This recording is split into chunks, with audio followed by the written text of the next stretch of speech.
Long ago, in a kingdom of golden towers and sparkling rivers, there lived a princess whose name was spoken with both reverence and sorrow. She was not only beautiful, but also kind and brave. Her heart cared for every citizen, from the smallest child to the oldest elder. People said she could calm storms with her courage and inspire hope with her smile. But one fateful night, when the moon hid behind dark clouds, she disappeared. No one knew where she went or why she vanished. Some whispered she had been taken by dark forces. Others believed she had chosen to leave for her own safety. The kingdom mourned. Yet life had to go on.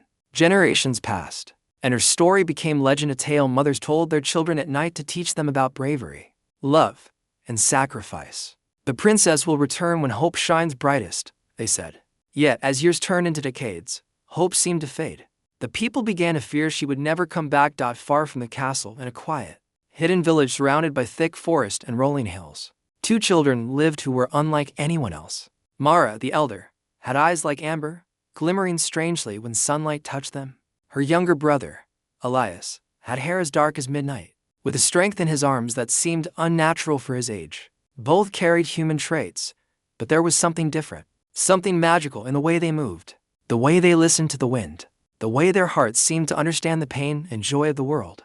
These children were not born in the palace. No one in the village knew their father, and their mother had been absent for as long as they could remember. Yet, something deep inside them whispered that they were connected to a greater destiny. Sometimes, Mara would dream of a woman with kind eyes and gentle hands, a woman who called her name in the silence of night. Elias had similar dreams, filled with warmth and light, and always the same feeling, that they were meant to find someone very important.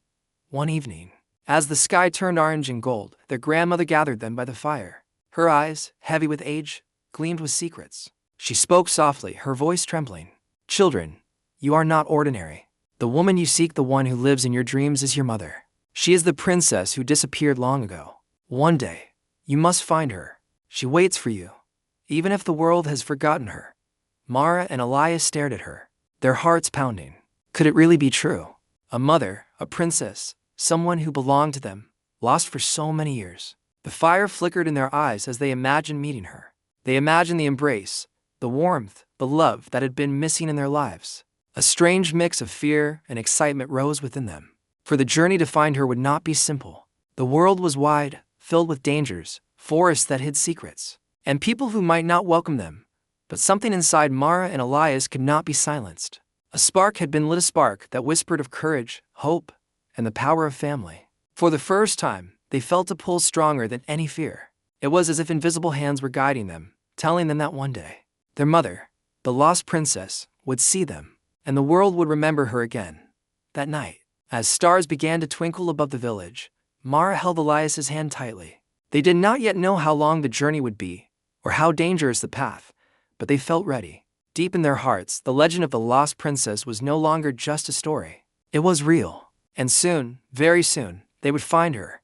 The morning sun rose over the quiet village, painting the rooftops gold and scattering light across the fields. Mara and Elias woke early, their hearts heavy with anticipation. They had decided the night before that they could no longer wait. The dreams, the whispers, the stories, they called to them louder than the safety of home. Today, they would begin the journey to find the mother they had never met, the princess who had been missing for decades. The village was still asleep as they packed small bundles of food and a few personal treasures. Their grandmother watched them with proud eyes, though worry lined her face. "Remember, children," she said, her voice soft but firm, "the world is not always kind. You must trust your hearts and each other. And above all, never forget who you are." Mara and Elias nodded, holding her hands tightly for a moment before stepping into the unknown. The forest that bordered the village was dense, full of shadows and strange sounds. Birds called overhead, their songs both beautiful and eerie. Mara led the way, feeling the strange pull in her chest guiding them forward. Elias walked beside her, alert and protective. Every rustle in the underbrush made them pause, but neither spoke of fear. Instead, they whispered encouragement to one another, their small hands brushing for comfort. As they walked deeper into the woods, Mara noticed the golden pendant she had always worn, a gift from their grandmother. It glimmered faintly in the morning light, and she felt warmth spread through her fingers. Elias glanced at it and smiled, realizing it was more than just a trinket. Somehow, it was a key, a symbol of the mother waiting for them, a signal that they were on the right path. The journey was harder than they expected. Rivers blocked their way, their waters rushing fast and cold. Trees twisted together like ancient guardians, their roots rising from the earth like claws. Yet, every obstacle seemed to test their determination rather than stop them. Mara climbed with careful precision, helping Elias when his foot slipped on wet moss. Elias, in turn, pushed aside heavy branches, clearing the path for Mara. Together, they were stronger than fear, stronger than the wilderness. One evening, as they made camp beside a small stream, they met a traveler, an old man with silver hair and eyes that seemed to see beyond the ordinary. He looked at the children carefully, as if he had been waiting for them. "I know who you seek," he said in a voice that trembled with age and wisdom. "The princess you are searching for is alive. She waits, though the world has hidden her. Take this," he added, handing them a small scroll and a map etched on soft leather. "It will guide you when the forests are thick and when the path seems lost. Remember, courage and heart are your true compass." Mara and Elias accepted the gifts with gratitude, their hearts swelling with hope. That night, as they lay beneath the stars, Mara whispered to her brother, "Do you think she remembers us?" Elias looked at the twinkling sky, imagining a woman with kind eyes and gentle hands. "I think," he said softly, "she has been waiting for us as much as we've been waiting for her." The wind rustled through the trees, and the leaves seemed to carry the princess's voice, a soft, comforting murmur that made their hearts ache with longing and joy. For the first time, Mara and Elias understood the truth of their grandmother's words. They were not just searching for a mother. They were following destiny itself. As they drifted into sleep, the forest around them felt less threatening, almost alive with quiet encouragement. The journey was only beginning, but the bond between them, the spark of hope in their hearts, and the promise of finding their mother made them stronger than ever. Somewhere out there, the lost princess awaited, and Mara and Elias knew that nothing, not darkness, not danger, could stop them from finding her. Mara and Elias moved forward at first light, their feet crunching on fallen leaves and broken twigs. The forest had grown thicker, the sunlight barely reaching the ground. Shadows twisted strangely around them, and the wind whispered secrets they could not fully understand. Yet, with every step, the children felt a strange sense of purpose. The pull in their hearts, the same pull that had guided them from the village, grew stronger, as if invisible hands were leading them closer to their mother. Rivers became wider, faster, and more dangerous. One morning, they reached a stream that roared like thunder. Mara's heart thumped as she studied the rushing water. "We have to cross," she said, gripping her brother's hand. Elias swallowed his fear and nodded. They searched for fallen logs and shallow stones, testing each step carefully. Finally, Mara took a deep breath and led the way. Midway, the current tried to sweep them away, but together, they clung to each other and moved steadily, their bond stronger than the rushing river. On the other side, both collapsed on the ground, laughing and crying at the same time. Relief, exhaustion, and joy mingled in their hearts. As they continued, strange sights began to appear. Birds with golden feathers, flowers that glowed faintly in the shadows, and trees that seemed impossibly tall and ancient. Mara reached out to touch a flower, and its petals shimmered like sunlight on water. Elias's eyes widened. "It's magical," he whispered. Mara nodded, feeling that the world itself was alive and aware of their quest. Somewhere, their mother's presence seemed to guide the energy of the forest, almost as if the land itself wanted them to succeed. One afternoon, as they rested beneath the branches of an enormous oak, a sudden rustle caught their attention. A pack of wolves appeared, their eyes gleaming in the fading sunlight. Fear surged in Mara's chest, but she did not run. She remembered their grandmother's words, courage and heart were their compass. Elias stepped forward, holding a sturdy branch, ready to protect them. The wolves circled, testing the siblings, but Mara spoke softly, her voice calm yet firm. "We mean no harm," she said. Amazingly, the wolves paused, sniffed the air, and then, as if understanding, turned and vanished into the shadows. Mara and Elias exhaled slowly, realizing that the forest respected those who walked with purpose and heart. Days passed, and the forest began to thin, giving way to rocky hills. Exhausted and muddy, the children pressed onward, driven by visions of their mother. They encountered travelers who offered cryptic advice and mysterious gifts: a silver compass, a pouch of dried berries, and a carved talisman. Each gift seemed small, but Mara and Elias felt its importance. Each step, each encounter, was shaping them, teaching them patience, courage, and trust in forces larger than themselves. One evening, Mara and Elias stopped to watch the sunset from a high cliff. The sky blazed with colors they had never seen. Elias whispered, "Do you feel it?" Mara nodded, tears in her eyes. "Yes, she's close. I can feel her." In that moment, the wind seemed to carry a voice, soft and distant, calling their names.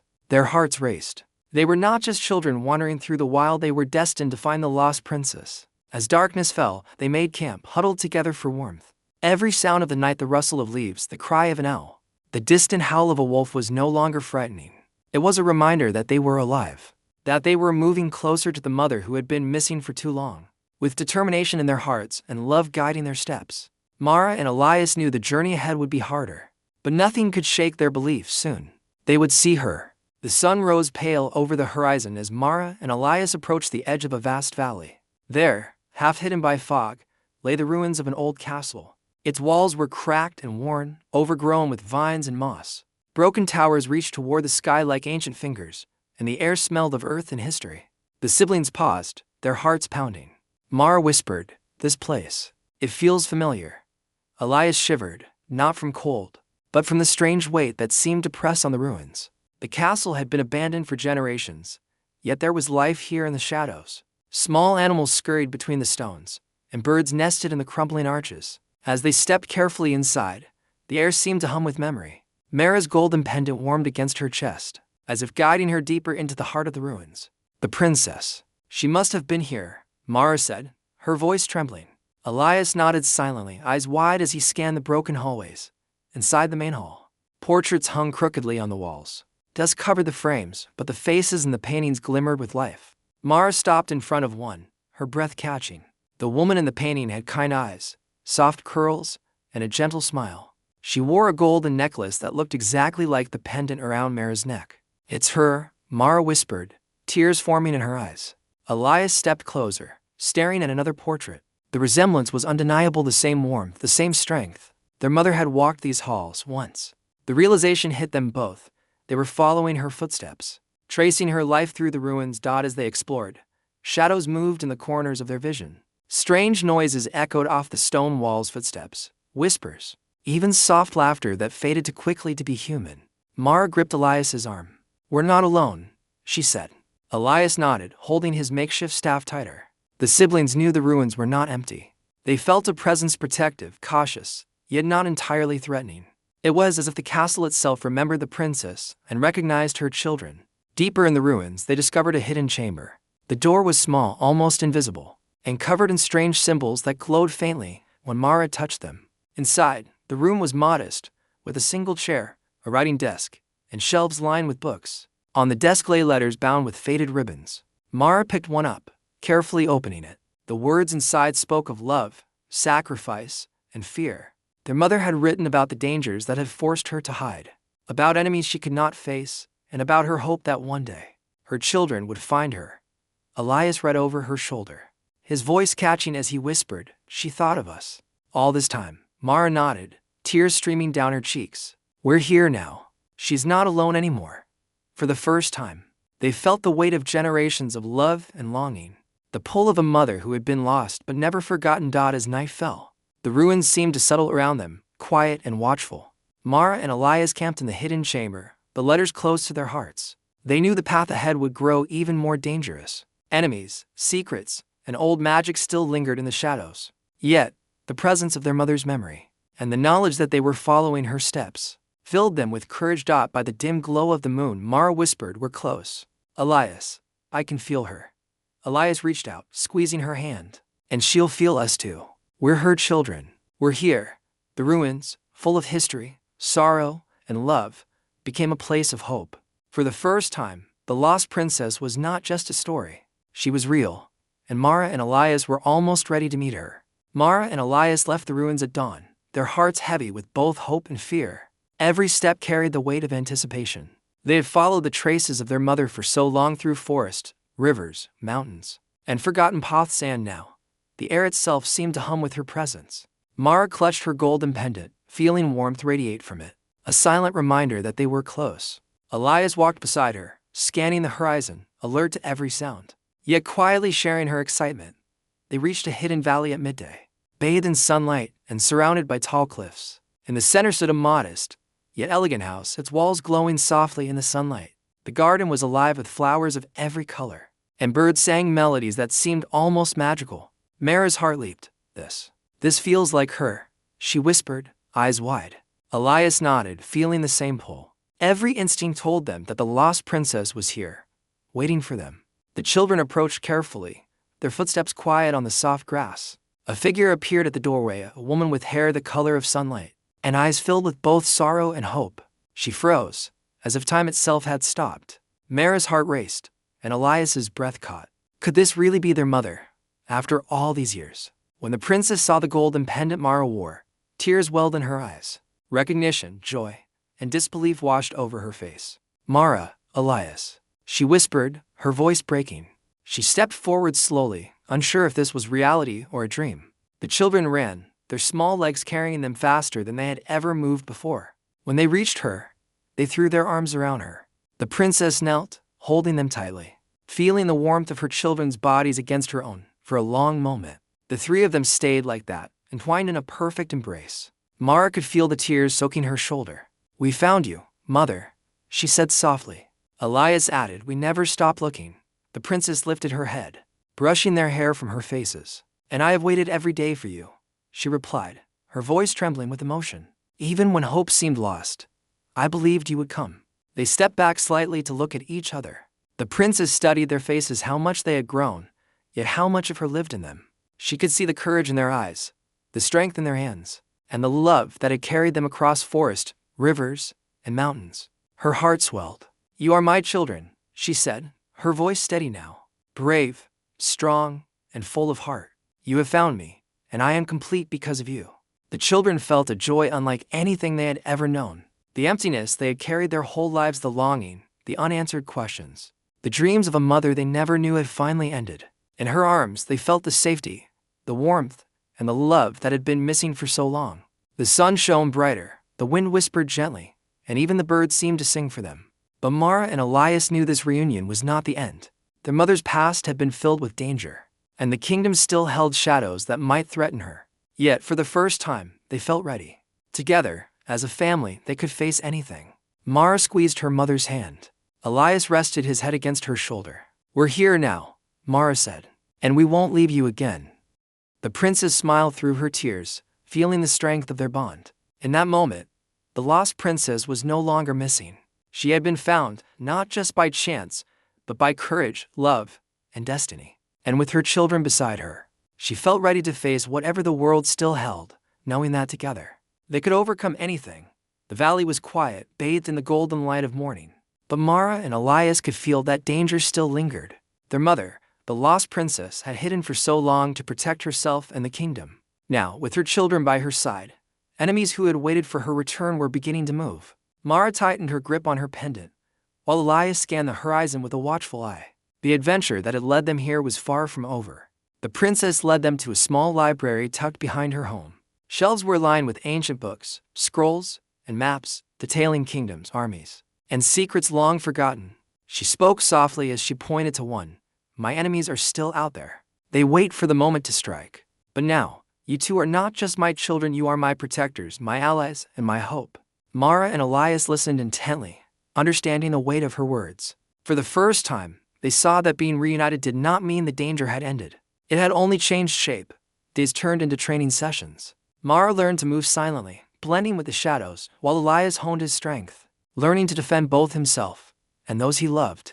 Their mother taught them strategies, how to read signs in nature, and how to sense the intentions of strangers. The siblings absorbed every lesson with fierce determination. Each evening, they would gather around the fireplace, tired but proud, sharing stories and laughter that felt precious and fragile in the face of looming threats. One afternoon, a messenger arrived from a neighboring kingdom. The letter spoke of scouts who had seen mysterious forces near the borders. The princess's face hardened as she read. "They know I am here," she said quietly. Mara and Elias exchanged a glance, a mix of fear and resolve in their eyes. They could not imagine losing her again. The bond they had fought so hard to restore was too precious. The next night, a strange sound woke them, a rustling in the garden, soft but deliberate. Mara and Elias moved quickly, following the noise. Shadows shifted among the flowers, and for a tense moment, the children feared the worst. Then a group of animals emerged, carrying small gifts, a sign that allies of the princess were watching and aiding them. Mara smiled, relief washing over her. Even in danger, they were not alone. As the days passed, the siblings realized that their courage had grown in ways they never imagined. They were no longer the small, uncertain children who had first left their village. They had become clever, strong, and fearless. More importantly, their mother saw in them the same strength she had once carried, and together, they formed a force the kingdom had never seen before, a family united by love, courage, and destiny. Even in the quiet moments, Mara felt a thrill of anticipation. Every bird, every whisper of the wind, every glint of sunlight on the leaves reminded her of the journey they had survived. She turned to Elias, who nodded with a smile. "We're ready," he said simply. And they were. With their mother by their side, they faced the future not with fear, but with determination. The princess, watching her children, felt a surge of pride and love she had never known before. She had been lost, isolated, and afraid, but now, with Mara and Elias beside her, she felt unstoppable. Together, they would reclaim the kingdom, confront the shadows, and build a future brighter than any darkness that had tried to touch them. The lost princess was no longer alone, and her children had shown her the true meaning of courage, heart, and family. The sun rose slowly over the kingdom, painting the sky with shades of gold and pink. Mara and Elias stood at the edge of the castle courtyard, their mother, the lost princess, beside them. For the first time in decades, the princess looked out at her kingdom without fear. Her heart, once heavy with sorrow, now felt light and full. Around them, the people stirred, curious whispers spreading like wildfire. The princess had returned, and she was not alone. The final threat had come at dawn. A band of mercenaries had gathered, intending to seize the princess before her children could prove their strength. Mara and Elias, now brave and skilled beyond their years, stepped forward without hesitation. The siblings moved with a grace and courage that amazed everyone watching. Mara's sharp mind guided their strategy, and Elias's strength protected them at every turn. Together, they moved as one, unstoppable, defending not just their mother, but the hope she represented. The princess watched, tears in her eyes, as her children fought with the bravery she had dreamed of for years. The mercenaries, unprepared for the unity of heart, courage, and purpose displayed by Mara and Elias, faltered. Each strike of determination, each act of cleverness and care, reminded the kingdom of what true strength meant: not cruelty, not fear, but love and unity. When the last enemy fled, the princess stepped forward, holding her children close. The courtyard erupted with cheers, the people celebrating not just the return of their princess, but the courage of the young heroes who had risked everything for family. Mara looked up at her mother, her voice trembling with emotion. "We found you, mother, and we will never leave your side." Elias nodded, feeling the same unshakable truth. The princess smiled, lifting their faces to hers, her hands tracing the lines of their cheeks. "And I will never leave you," she said. "You are my heart, my hope, and the future of this kingdom." The golden pendant Mara wore shimmered in the sunlight, a symbol of love, destiny, and the bond that had guided them through every danger. That evening, the family walked together through the castle halls, now filled with light and life. The lost princess, once alone and hidden, embraced her role not just as a ruler, but as a mother who had been reunited with her children. Mara and Elias shared their stories of the journey, of the forest, rivers, and mountains they had crossed. Each tale brought laughter, tears, and a deeper connection. The kingdom, too, listened and learned that courage could come in many forms, and that love, especially the love of family, was the most powerful force of all. As night fell, the princess and her children stood on a balcony overlooking the city. The stars shimmered above, mirroring the golden light in Mara and Elias's eyes. "We have done it," Mara whispered.